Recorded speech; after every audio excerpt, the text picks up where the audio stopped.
We've made it. It's the final day of the high school basketball season here in the state of Alabama. Good evening and welcome into sports. We're going to call today Championship Saturday as two high school teams from the Tennessee Valley hoping to bring blue maps back to their hometowns. Plus, Alabama and Auburn men's basketball very much in contention for the SEC regular season title as their season comes down the stretch.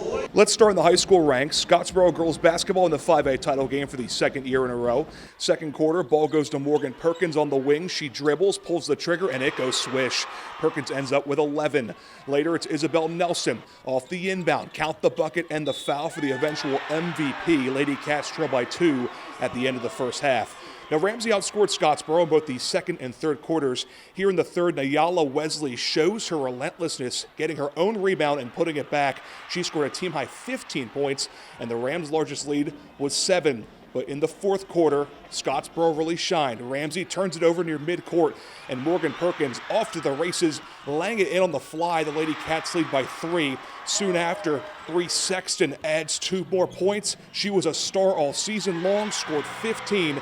This one got really tight at the end. A Miss Ramsey free throw in the final seconds proved to be the difference. And for the first time in program history, Scottsboro girls basketball wins it all, 5A state champions, by the score of 54-53. Gosh, I'm just so proud of these girls. We worked so hard for this. Came so close last year, and got an opportunity to come back. And everything's got to fall into place right. Stayed healthy, and gosh, just a roller coaster game. I just couldn't be proud of our effort. Also looking to make history with the Florence Boys, playing nationally ranked Hoover in the first ever championship appearance in Falcons history. First quarter, Bryant James goes hard to the basket, gets the hoop and the harm. He was sensational today, scored 20 points. Then later, as the quarter expires, James driving, flings it to the wing to a wide open J shot. Pearson, the bank is open. The Florence crowd goes nuts. The Falcons lead by 1 at the end of one quarter. But Hoover started to prove why no one has bested them all year. About a minute into the period, Salim London splashes down the corner long ball. That put the Bucks up 4.